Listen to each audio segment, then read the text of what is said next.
Hello, magical being. You have made your way to the Rose Woman podcast on love and liberation, and I am your host, Christine Marie Mason. I have something for you to try on for size, as an idea or a feeling tone. See how this lands in your body.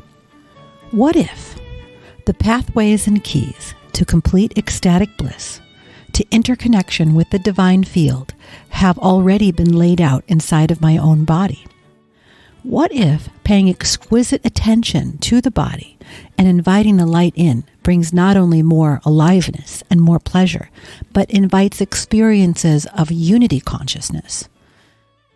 What if these are especially accessible in lovemaking and sexuality? I mean, just in general, what an ingenious design, right? Through these pathways in our bodies already, things that are already laid out inside of us, we can be in the body as our separate individuated realities, or we can be in the total oneness, going in and through the body, pulsing in and out at will. Like, wow, take that in. You are literally wired to be part of the whole awareness at any given moment. So today we're going to talk about the teachings on altered states of consciousness and sexuality, as well as some more contemporary research on that.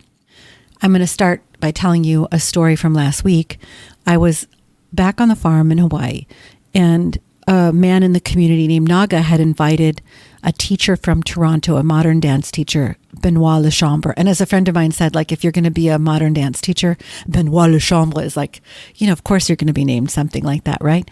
So he's teaching on relational flow, like sensorial flow. And I love to dance, but I haven't really done a lot of training. And his approach was really different. Like, we started with massaging our feet and spreading the metatarsals manually. And then as we started to work with the feet, beginning to pull the ball of the foot back toward the heel. And then he said, taste the floor with your foot. And that's when I sort of began to get the clue that this was more of a synesthetic and energetic and subtle approach to dance, like really feeling into energy fields than anything we'd ever done before. At some point, we spent a very, very long time, maybe 20 minutes, playing with the tongue, like just exploring the insides of the mouth, with the tip of the tongue, with the middle of the tongue, with the back of the tongue, and even looking to see and inquiring as to how the tongue is not only zones, but it's a continuation, an unbroken chain of different perceptual fields or areas, and then how the tip of the tongue extended all the way down the throat into this long organ that only a tiny portion of is visible, and then how in the throat it connects right into the nervous system for deep perception. And that actually the taste buds are only one aspect of what the tongue is taking in. It also can taste energy. And so he had us doing some mouth gestures and then shaping energy with our hands around our mouth. And I was like, wow, there is so much more available in our perceptual field than you would play with. We did similar energetic practices like softening and spreading the sacrum and really finding looseness in there, or like softening the occipital ridge right at the back of the skull and listening and feeling from there. We opened and expanded the back of the mouth and watched how more sensation and awareness could be brought into the entire spine by relaxing that gate.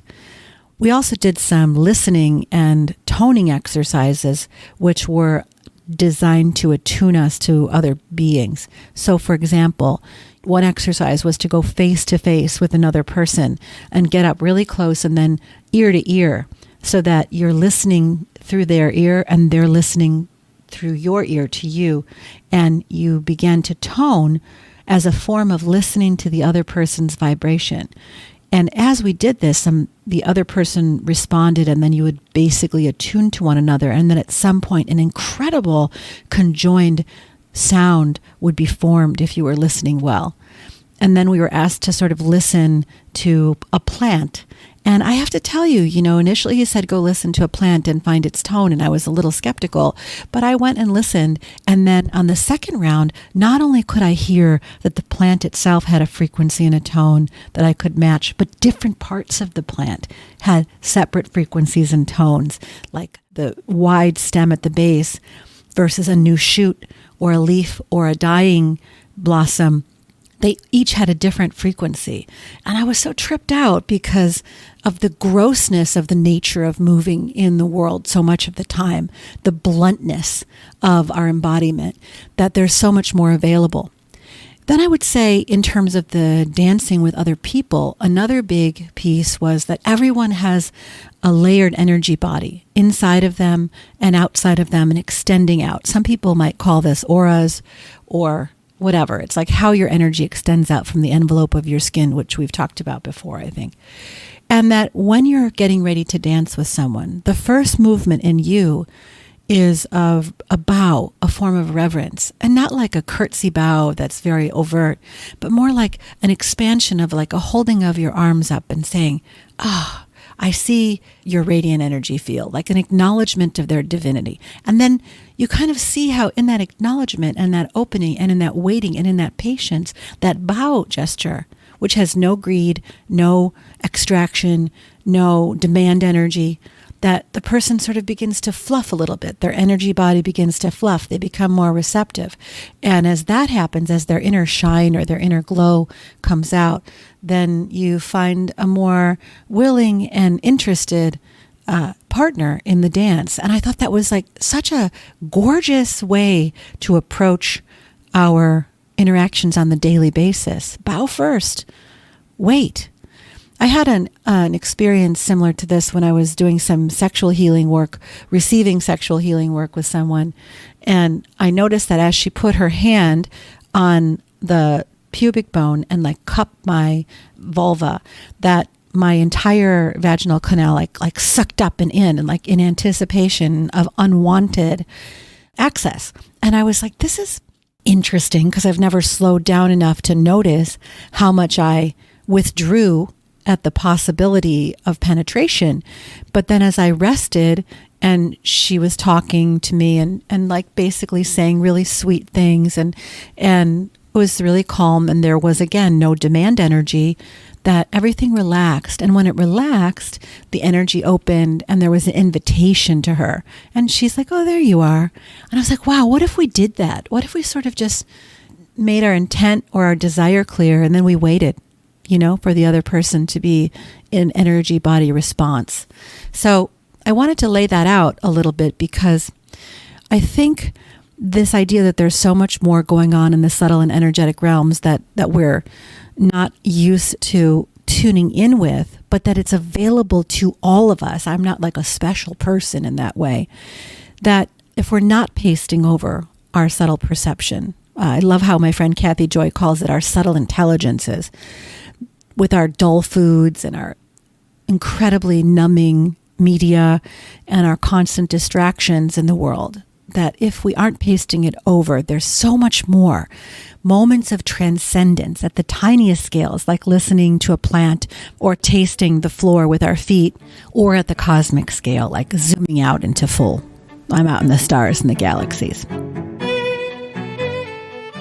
I'm going to read you a quote from William James, who wrote in 1902 in his famous work, The Varieties of Religious Experience. He says, our normal waking consciousness is but one special type of consciousness. Whilst all about it, parted from it by the flimsiest of screens, there lie potential forms of consciousness entirely different. We may go through life without suspecting their existence, but apply the requisite stimulus, and at a touch they are all there in their completeness. No account of the universe in its totality can be final, which leaves these other forms of consciousness quite disregarded. It has occurred to me in the past, by the way, that most of the problems of our perception are problems of scale. Like before we had the microscope, we couldn't see what was happening at that scale. And before we had the telescope, we couldn't see what was happening at that scale. And that as our instrumentation gets more and more acute, to access measurements of things like the energy field or the alternative forms of consciousness, that we will find out more and more validation. So for those of you who aren't so like directly trusting of individual experience, then you will get it validated by science at some point. Because I do trust individual sensation and experience, and particularly those that are reported over and over by people throughout history. So on that note, Walter Stace, who wrote a taxonomy of mysticism in 1961, he talks about everyday ecstasies. And don't you love that term, like everyday ecstasies? It's not actually like something that is totally unique. He talks about them as involving one or more of the following sensations: intense, joyful sensations, euphoria, rapture, or elation, feelings of unity and oneness with one's environment, altered or detached perceptions of space and time, a sense of profundity and release from mundane reality, or an ineffable yet rational experience. And if you look at other works like the varieties of mystical experience that are described in some of the histories of religion and other things like that, they're very similar. So these experiences can happen in a lot of places.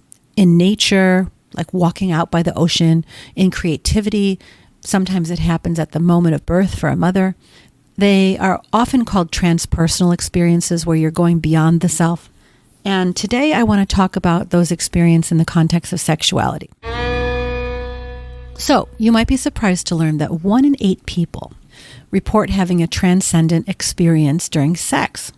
Now, I remember many times experiencing it personally, and over the years I've heard a lot of reports of people having unity consciousness experiences, and as you'll hear later in the show, there's some great stats and research on it, and even some entire books written on the narratives of transcendent sex. And I love the ones where it's like, oh my God, you're in connection and you see the endless galaxies in the pupil of your lover's eyes. Things like that happen during sexual practices. I don't think it's a surprise to any of you that there's a rich connection between the spiritual and the physical, because you can go into breath work, dancing, yoga, fighting. They all have sort of a highly focusing flow quality to them, and no less than this is sexuality. In fact, it might even be one of the key ways to get there. It might be one of the most predictable pathways to reach a higher state of consciousness and spiritual insight. In all of the literature, people who report this use the same kind of language that Walter Stace did in 1961. They talk about feeling a deep sense of connection or unity with their partner, about perceiving transcendent images or insights, feeling a sense of unity with their partner as if their boundaries are dissolving and they're merging into one. They describe the boundaries dissolving with the universe or the divine. They talk about how their perceptions are altered, how colors are more vivid, sensations are more intense, the presence of intense positive emotions, like ecstasy, bliss, they use those words, or a profound sense of love. They have altered perceptions of time, among other characteristics. So in some cases, people have experiences that even change their sense of self or what reality as a whole is really like. So there are some theories, like I think I talked about in the episode that leads with Margot Anand, that these sound an awful lot like religious experiences. And in fact, a lot of the regulation of sexuality in religion is to stop these direct experiences of sexual bliss and ecstasy and union with the divine from happening in channels that aren't controlled by the power structures of the church. If you can have direct access through your body to unity consciousness at any time, to communion, then why would you need a power structure that gives you permission or that gates access to divine consciousness? You don't. So I want to go back to the intro. What if you are wired? And in fact, it's not a what if. My deep conviction, and coupled with long study, is that we are biologically wired to be able to pulse into unity consciousness and out of it at any moment. That we can be in the joy and play of being an individual and doing all the things we do, or we can pop out in meditation, in sexuality, in all kinds of flow states into a connection with collective consciousness. All right, so my beliefs aside, there is a theory of this that Adam Safron, who's a neuroscientist and PhD candidate at Northwestern University, of something that we call sexual trance. And this sort of breaks down what is happening in the altered state of consciousness into the categories of rhythm and entrainment. So according to Safron, during intimate encounters, rhythmic stimulation synchronizes brain activity, a phenomenon known as neural entrainment. And that can happen through various sensory channels: touch, sight, sound, smell, taste. And the more diverse the sensory inputs, the higher the likelihood of achieving brain synchronization. So strong and sustained rhythmic stimulation spreads through the brain. The neurons are more prone to activate when they receive simultaneous inputs, helping them reach the threshold needed to fire. When a person's brain aligns with sexual rhythms, then you get this increase in focus, similar to the effects of meditation. And as the state of sensory immersion heightens, and you get this concentrated attention on the sexual experience, all the other distractions are blocked out. And this focus resembles a kind of spotlight effect where you focus on one area and everything else goes dark. So, even though we have a lot of narrative about multitasking, our brains really can't multitask. It just jumps around. What we perceive as multitasking is just rapid shifts in focus. So we only process a small portion of our incoming sensory information at any given time, prioritizing whatever the focus is on over others. So if you're in this sexual synchrony, it not only sharpens attention and focus, but it makes the sexual experience more pleasurable through positive feedback loops and enhances the likelihood of synchronization. So you're in this virtually positive reinforcement. And this focus state, which diminishes our other active thought processes, allows for a deep immersion in the sensory experience, akin to a trance. Such states are also achievable through other creative activities or exercise, that's part of the runner's high, for example. But sexual interaction offers a unique synchronization with a partner. And that is what Saffron theorizes blurs the line between self and other. And that there might even be a evolutionary fitness question with this, that maintaining and varying rhythm during sex might indicate a more preferable mate, similar to courtship dances in other animals, and that a man or woman's ability to keep in tune with the partner's rhythm also signals their ability to listen and their potential long-term investment in the relationship. Like, can they stay with you at any given point in the variable dance of lovemaking? In the personal TMI category, I will tell you, by the way, that I had a t-shirt made at one point that said dibs on the bass player, because I think everyone I dated was a Leo and a bass player. And I will say, the drummers and the bass players who indicate that they are evolutionary fit in the rhythmic way, there's probably something to that. Okay, so we know that sexuality can lead to altered states of consciousness and enhance sexual responsiveness. We know what happens during arousal, that we increase blood flow to the genitals and other body parts, and our heartbeats get quicker, our breathing gets quicker, we intensely focus on our sensation and our partner, and this can put us into a flow state where we become so fully immersed in the moment we lose track of time.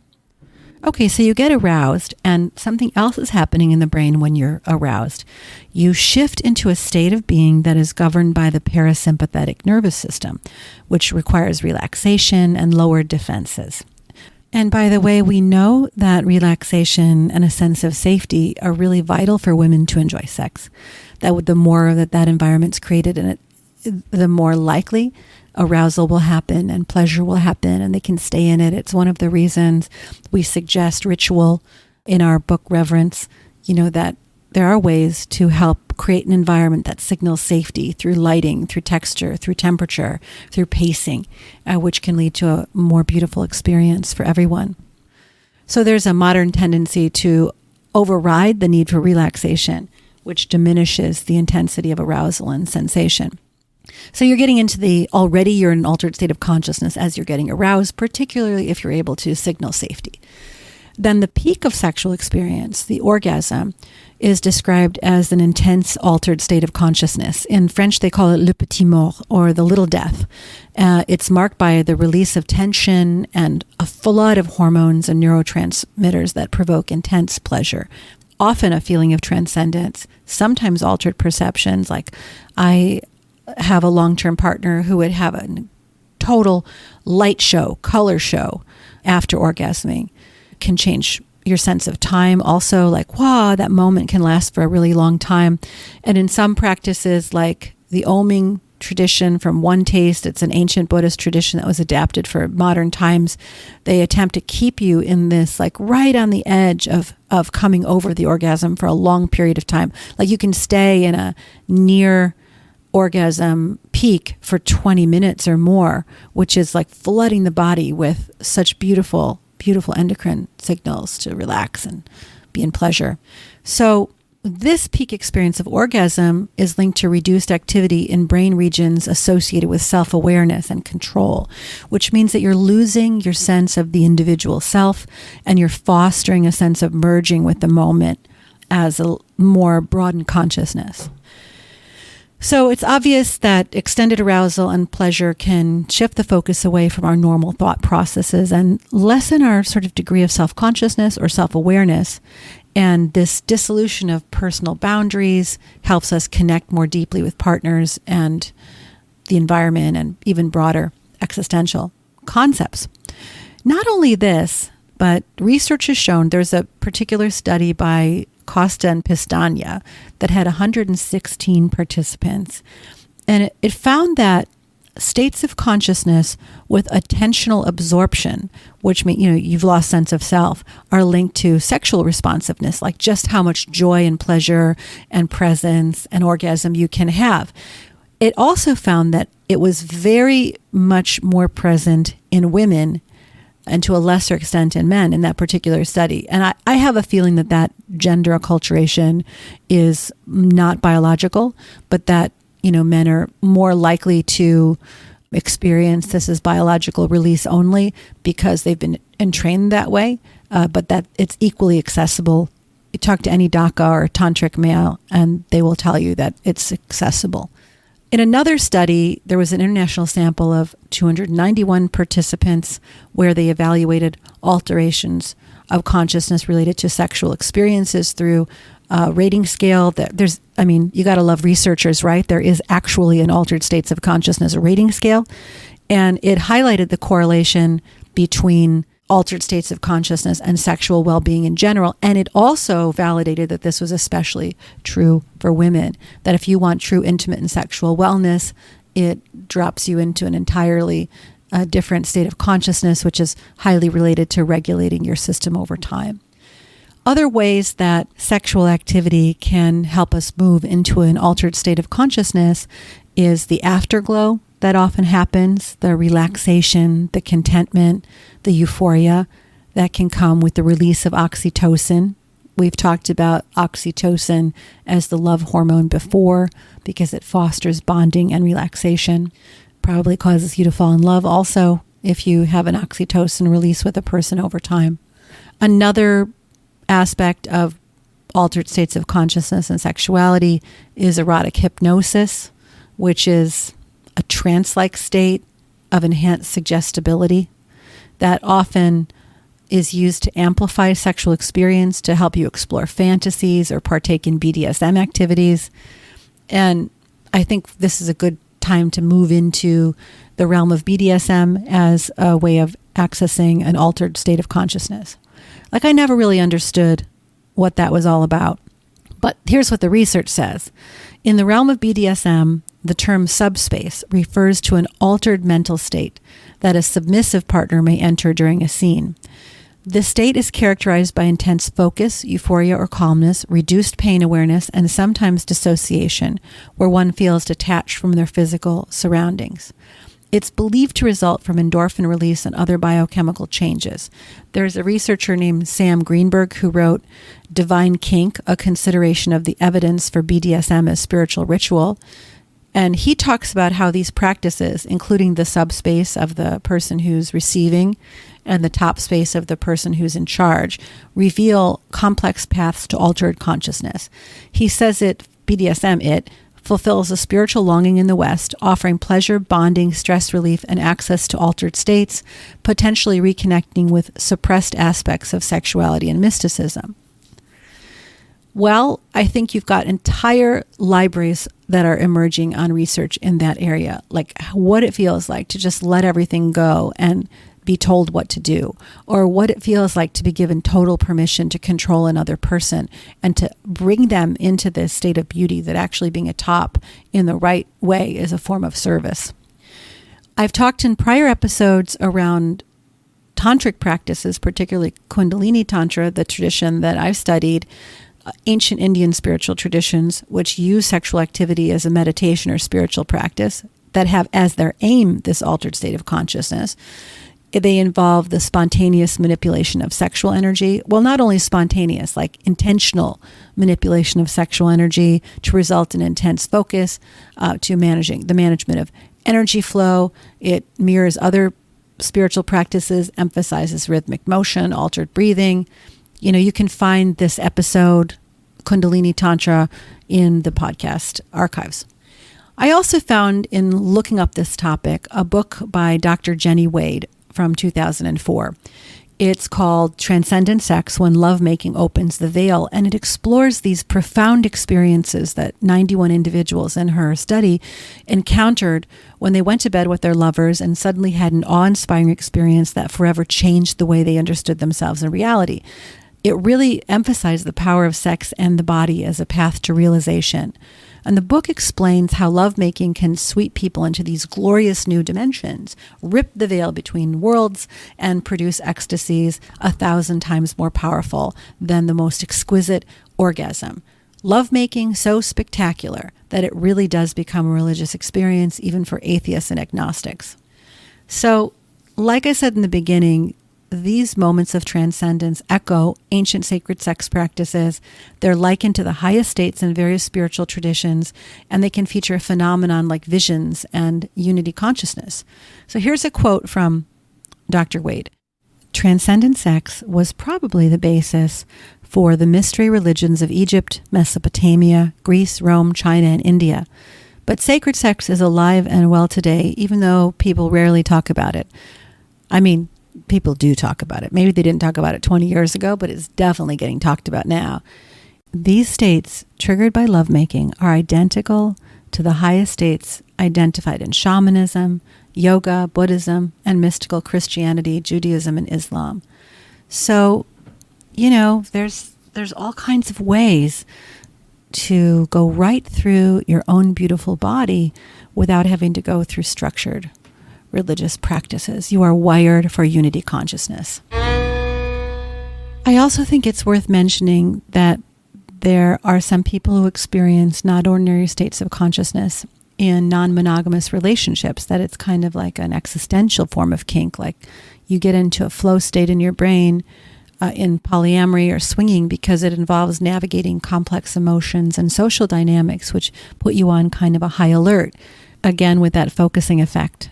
And there's also something here which is around compersion, joy in your partner's joy, and also sort of a sense of being expanded, that you are stepping into new perspectives. And anytime you step into newness, there's an alerting quality and a live quality to that when you're not on rote, just running your life on a pattern. I think I'd also like to mention here, going kind of back to Benoit and the dance, that there is a quality of synesthesia in sexuality, and that people who are documented synesthetics, like they hear color or they see sound, that they have concurrent sensory perceptions, that synesthesia in people who have it overtly is about 4% of the population. But I can tell you that once you start like really tuning in, that I think it's really part of our biological inheritance, but we just haven't trained it or tuned into it. I was doing a sound meditation the other day and watching the color behind my eyes change. And as I toned from the base chakra to the middle, to the heart, to the throat, up to the third eye, I started to look at the color field that was on the back of my eyelids, and that color field changed just like the traditional chakra colors. Like, yes, the heart chakra turns green when you tone at that frequency.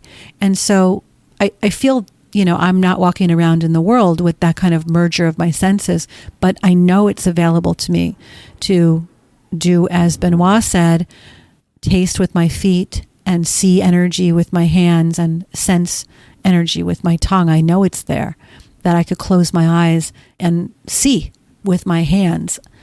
You see this a lot in people who have been denied one form of sensory perception, blindness, and then how that amplifies hearing or energetics. And you also see it in people who live in the wilderness, like how much more signaling, energetic imprint, almost unconscious perceptual capacity arises, for example, with trackers, that we have so much more available that's just untrained. So sexual arousal is one of the ways that synesthetic perceptions are triggered in regular people. So it's not just that synesthetes as a whole have better overall sexual function, that they have increased scores on appetites for sexuality because probably they're having such intense experiences that they want more of that, right? But that no detection of sexual dysfunction was present in the synesthetes in the research study I saw. And they have much more of this altered state of consciousness reported. Like they report oceanic boundlessness, visionary experiences than people who don't have synesthetic brains. So the question is, which way does it go? Do you have to have an overtly synesthetic structuring in your brain, or can you cultivate the synesthetic experience by tuning in?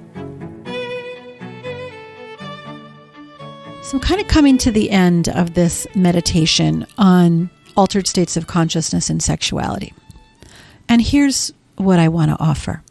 Not only is pleasure the plan, but the pathways and keys to complete ecstatic bliss and connection with the divine have been laid out inside of your own body.